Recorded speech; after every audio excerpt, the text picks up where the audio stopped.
It started with a fence, just a simple waist-high boundary line I was installing to keep deer out and mark my property. But of course, Karen had a problem with that. She came marching down the hill with a clipboard in one hand and her phone in the other, screaming something about violating HOA fence height codes and community uniformity. Then, right there on my gravel driveway, she called the cops on me. Over a fence. What she didn't realize was this wasn't just some zoning disagreement. Because that fence, it wasn't on HOA land.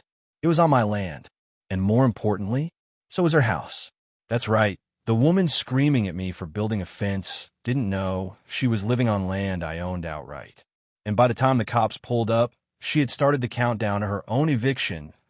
If you'd asked me a year ago what I wanted out of life, I would have told you. Peace. A little land. A place where nobody bothers me. And for a while, I had exactly that. My granddad left me a parcel of land, a long stretch of gently sloping hillside at the edge of town. Nothing fancy. No mansión. No subdivision signs. Just quiet land with wildflowers in the spring and deer trails winding through the tree line. It was mine in every way that mattered. What I didn't realize at the time was this. Part of the land my granddad left me extended underneath a new HOA development. Decades ago, the county allowed leaseholds to be built on sections of land still privately owned, usually with long-term use agreements or developer rights that never got transferred. Granddad never sold it. He just let the paperwork sit, and by the time I inherited it, nobody remembered the boundary had never changed.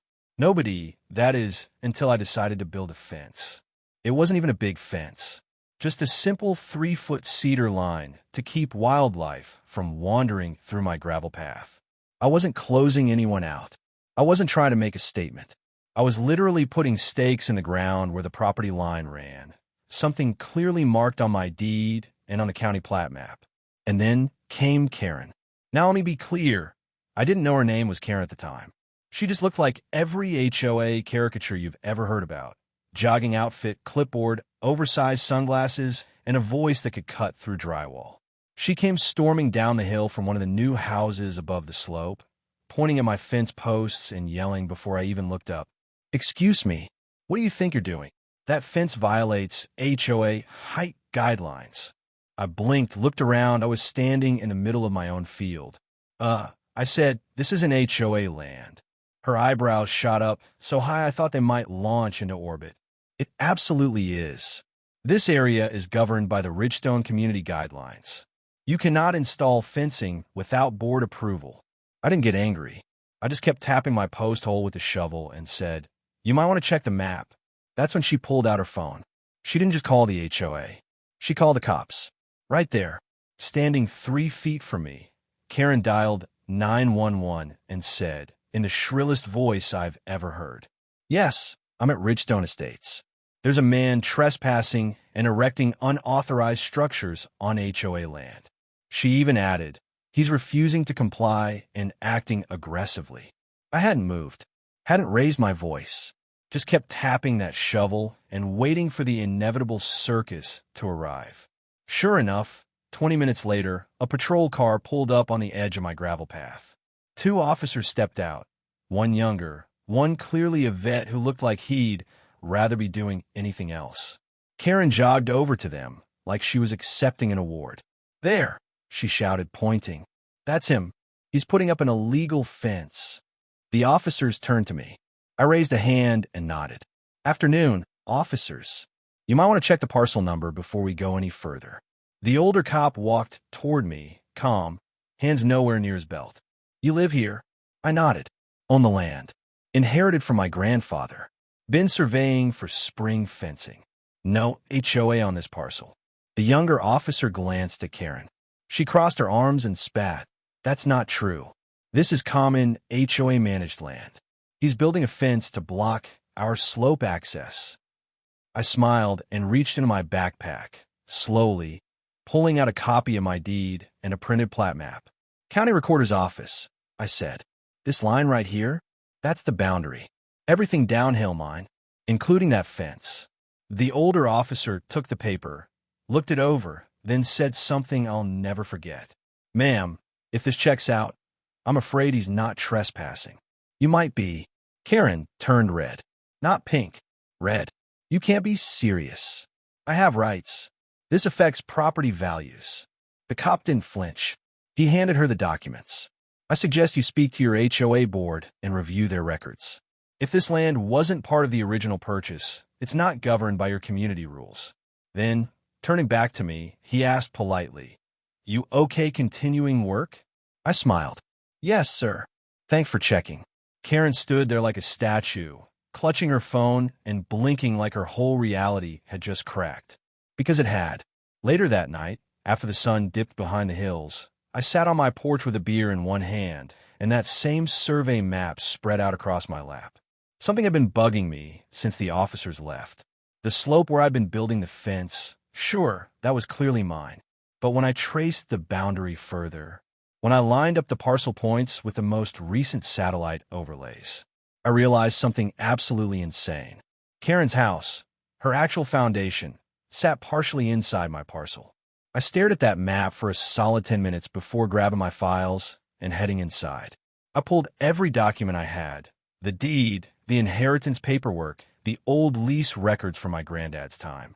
And then I pulled up the county database, cross-referencing Karen's address, her lot number, and the overlay zoning. It took less than 5 minutes to confirm what the cop had just scratched the surface of. Karen's subdivision had never finalized the purchase of the underlying lease.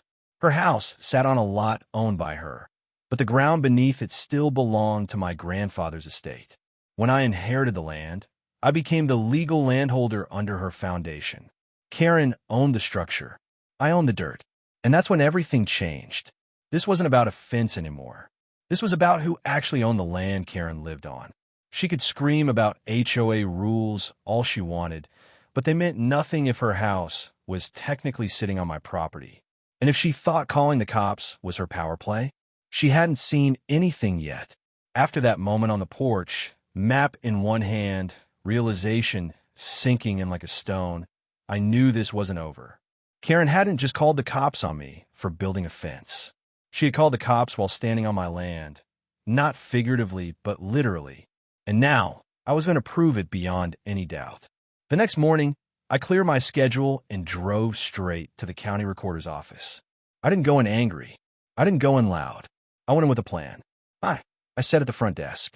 "I need to pull historical plat maps, lease records, and zoning overlays for parcel group 12B, and anything tied to the original Ridgestone development contract." The clerk raised an eyebrow, then shrugged. "Gonna be a deep dive." "I've got time," I said, smiling. And I did, because this wasn't about revenge.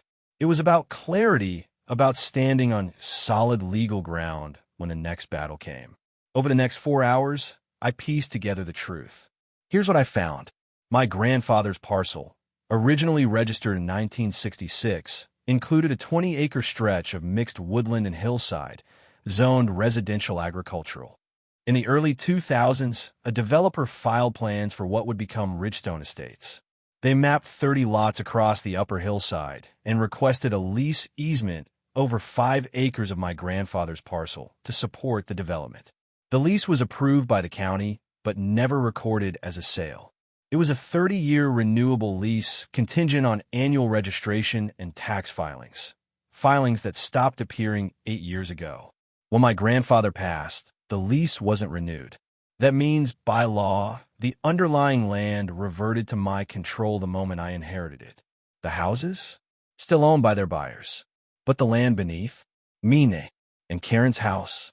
It sat squarely in the middle of that unrenewed lease zone. I double-checked everything. Cross-referenced lot numbers. Checked Karen's address against GIS overlays. Stood in the middle of her cul-de-sac with a measuring wheel and marked off where my land began. It was surgical, precise. She wasn't just near my boundary. She was on top of it. That night, I called a land use attorney, a guy named Clay, recommended by a friend who'd had a zoning fight with a commercial developer. I laid it all out. The maps, the lease, the expired registration, the HOA bylaws, the police report from the fence incident. Clay didn't interrupt once, just took notes. When I finished, he leaned back and said, "Well, she's living in your yard." I nodded.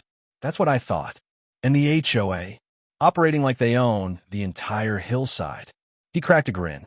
They're about to find out they don't. Over the next week, Clay filed a quiet title action to affirm the boundaries and eliminate any ambiguity. Then, he drafted a notice of ownership and tenancy notification, a legal document we mailed to Karen, the HOA board, and the Ridgestone Communities Management Company. The letter was polite, direct, and devastatingly clear. It read, in part, "This letter serves to notify all parties that the parcel known as Lease Zone 12B, currently occupied in part by multiple structures within Ridgestone Estates, is privately owned by my name, as recorded in County Deed #04-1799. Due to the lapse in lease renewal and property tax documentation by the HOA and or original developers, legal ownership of the underlying land has reverted fully to the deed holder. As such, residents of affected lots are considered tenants under implied land use, subject to terms yet to be negotiated or revoked. Any continued activity, modification, or enforcement attempts by the HOA within this parcel will be considered trespass." 2 days later, my phone rang. Blocked number. I answered. Karen didn't even say hello. "Are you trying to extort me?" I paused, then said, "I'm trying to inform you. Your house is sitting on my land. This is absurd. My deed says I own this property. Your deed says you own the structure, but you don't own the ground. The lease expired. Your board never renewed it. I inherited it. I filed it. And now it's mine." She sputtered. "You can't just take my home. I'm not taking anything. I'm correcting the record. And legally, you're living on my dirt, without permission." Then I hung up. I wasn't being dramatic. I was being accurate. Clay recommended I hold off on any rent demands for now. Instead, we sent a second letter, an offer to negotiate a formal lease agreement with the HOA for continued land use, provided they stopped interfering with my property. Karen didn't take it well. She showed up the next day in my driveway with 2 board members and tried to film herself delivering a cease and desist notice. Clay had already anticipated that move. I handed her a pre-signed response. "This land is not subject to HOA governance under any provision of your bylaws. You have no authority here. Kindly vacate my driveway." The board members looked uncomfortable. Karen looked like she was going to explode. She stormed off. One of the board members lingered behind and asked quietly, "Is it true? About the land?" I nodded. He exhaled slowly and said, "Then we've got a problem." By the end of the week, Karen held an emergency HOA meeting. I wasn't invited. Didn't need to be, because by then, the county assessor had already updated the online maps. And every Ridgestone homeowner with half a brain could now see that the land under lots 13 to 19 wasn't owned by the HOA, the builder, or the residents.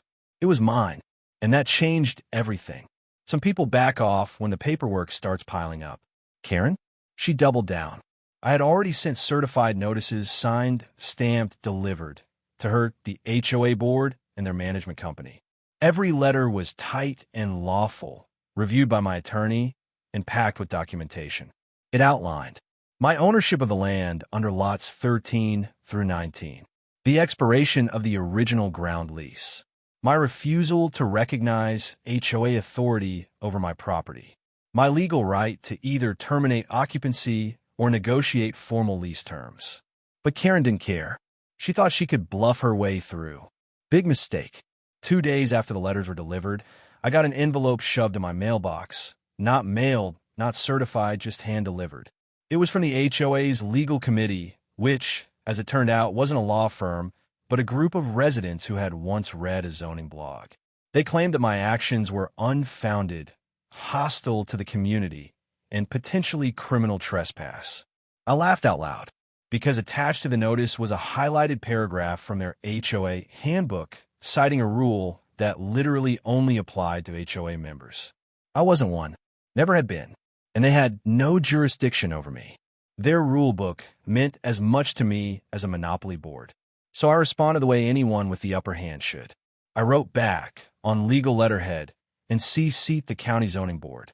Any further attempt to intimidate, evict, or suppress lawful land rights will be documented and submitted as evidence of harassment. I reserve all rights to pursue legal damages. Then I included a rent demand. That's right, Karen's house and 6 others were now subject to land lease rent. Under local property law, expired leaseholds can be converted into month-to-month ground leases at fair market value. My attorney drafted the rent structure and sent a separate notice to each household, not with threats, but with simple facts. As of this date, you are occupying land owned by my name under an expired lease. You are invited to continue use under a private land lease at a rate of $X per month. If you do not wish to participate, arrangements must be made for legal relocation or structure removal, as defined in State Statute 48.182. We gave them 30 days to respond. Karen? She lost her mind. I heard she hosted a special HOA emergency meeting that week. The agenda? Protecting community members from predatory land seizure. Voting to declare property immune from private takeover. Censure of my name for disruptive conduct. They really thought they could vote my ownership away. Karen led the meeting with a slideshow full of misinformation, blurry screenshots of Google Maps, twisted quotes from the HOA charter, and one slide that literally read, "This is our neighborhood, not his battlefield." A neighbor sent me the video. I watched as Karen painted me as a rogue villain with a vendetta, never once mentioning the expired lease, the plat maps, or the county records that had already updated their zoning overlays to reflect my name. That's when I decided to show up. The next meeting was public, held in the community center, folding chairs arranged in neat rows, projector humming at the front. Karen stood near the podium, clipboard in hand, reading off a list of community code violations. The crowd wasn't buying it.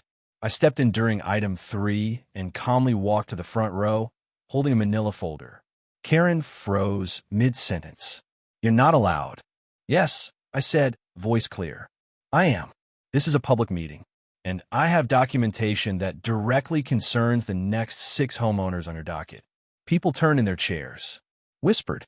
I opened the folder and passed out certified copies of the original ground lease expiration, the county deed in my name, a highlighted section of state law showing lease reversion, a printout of the GIS overlay with her lot clearly marked inside my parcel. Karen's voice cracked. "These documents aren't official." I pulled out the envelope from the recorder's office, sealed, stamped, notarized. "They are now." The room went quiet. One of the other board members, an older woman named Joan, cleared her throat and asked, "Is this why the county tax portal updated your name onto the parcel map last week?" I nodded.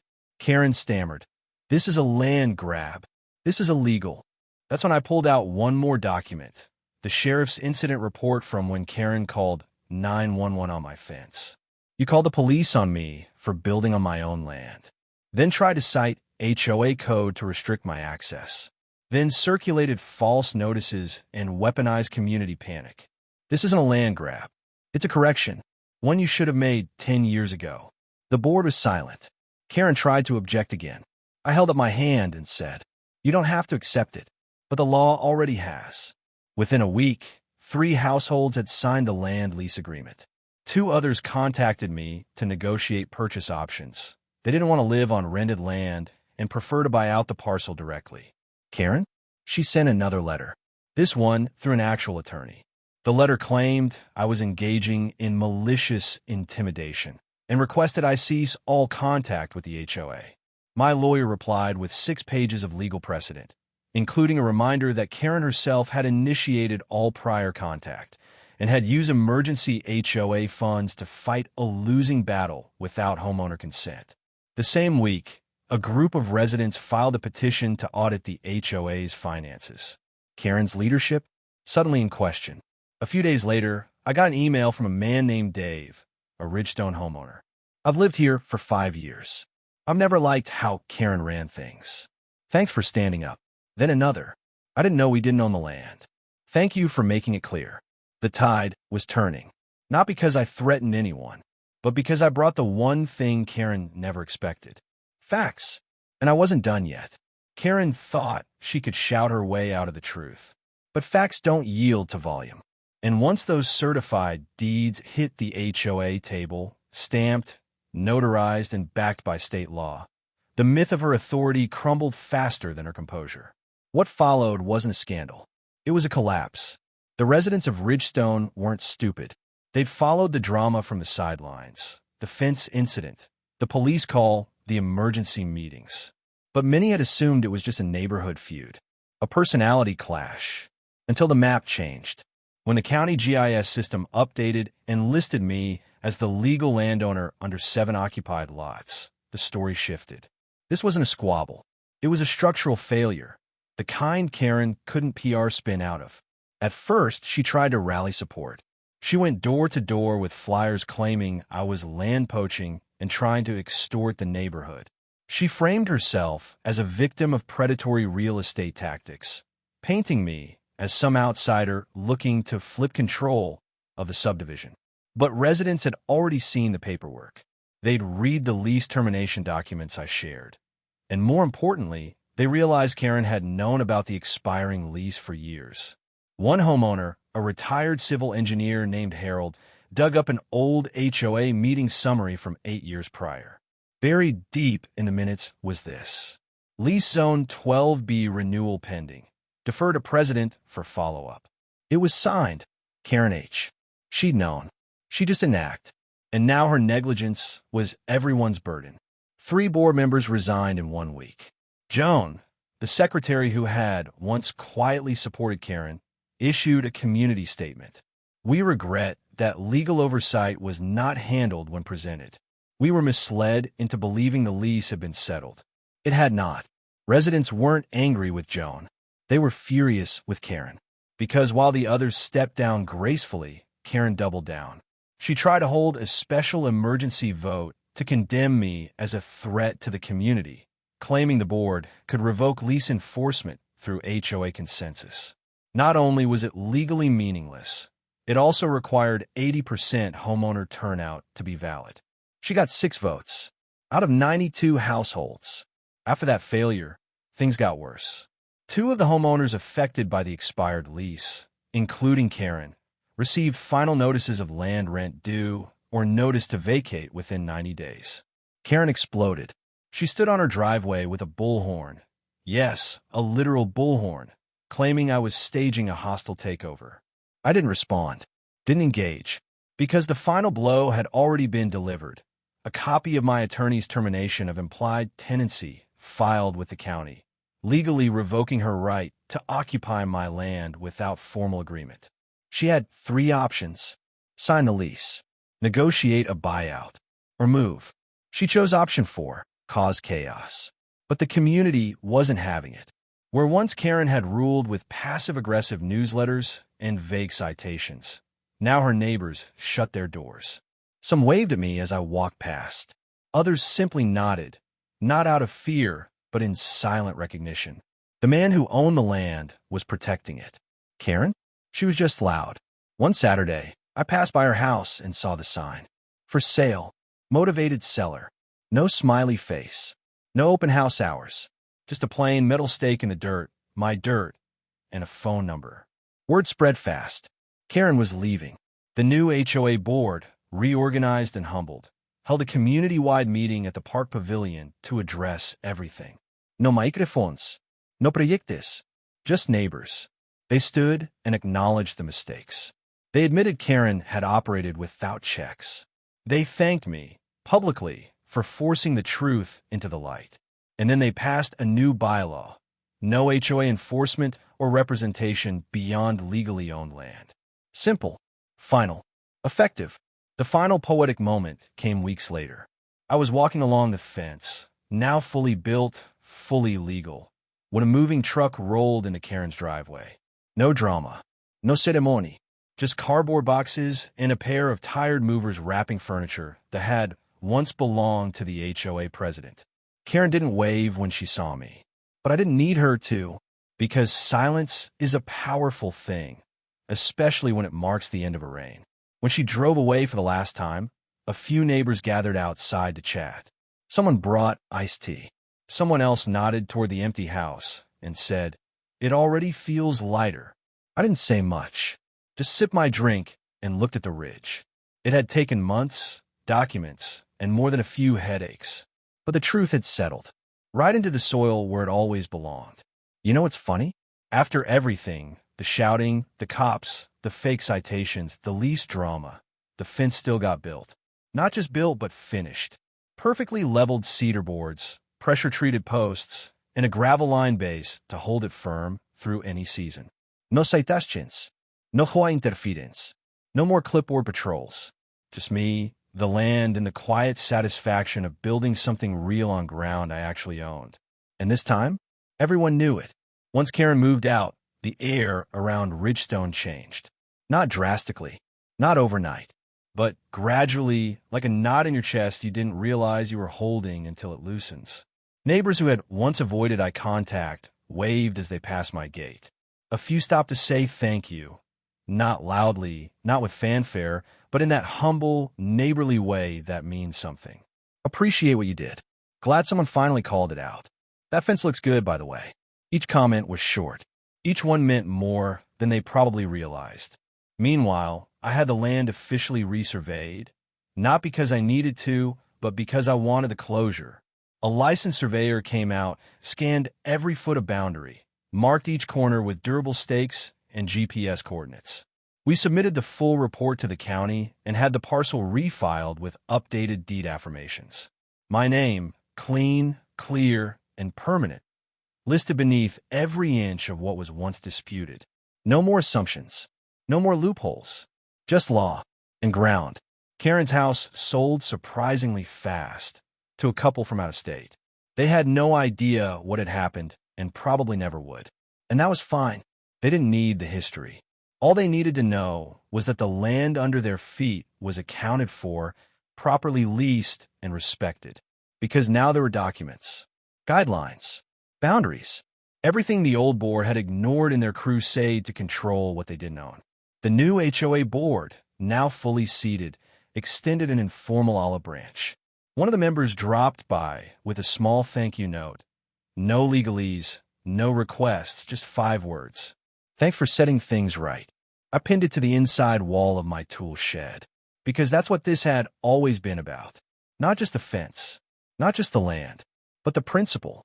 That truth doesn't buckle when someone yells. And that real ownership isn't just a line on a map. It's a line you defend when someone tries to erase it. Now when I walk that fence line, I don't feel defiant. I feel grounded, not in the soil, in the legacy, because this patch of earth has been in my family for decades. And now, for the first time in years, it's recognized, not as a footnote on a plat map or an overlooked leasehold, but as what it always was. Meaning, sometimes a fence isn't about keeping people out. It's about drawing the line between real ownership and imagined authority. Karen thought that because she had a clipboard, a title, and a loud enough voice, she could control what wasn't hers. She believed rules could override records, that noise could outpower a name on a deed. But she forgot the one thing every HOA bully needs to learn. You can't enforce control over land you don't own. This story wasn't about drama or revenge. It was about standing your ground, literally, when someone else pretends it's theirs. It was about doing the research, pulling the records, filing the papers, and watching the truth outlast every threat. So if someone tries to fine you for mowing your own grass, if they call the cops over your fence, if they tell you that you're not allowed on your own land, don't panic. Don't argue. Document everything. Then stand tall. Because the truth doesn't shout. It shows up stamped and signed. And when the dust settles, only one name matters, the one on the deed. If they try to police your property, make sure they know whose ground they're really standing on.